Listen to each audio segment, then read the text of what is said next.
because elephant tusks are very rare, and they can be used for jewelry, house decoration, piano keys, and many more stuff that you can imagine.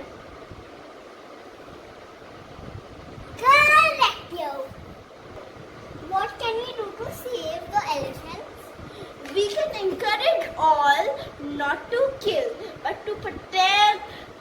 And from all these videos that we are making, maybe they can make all the people realize what they are doing.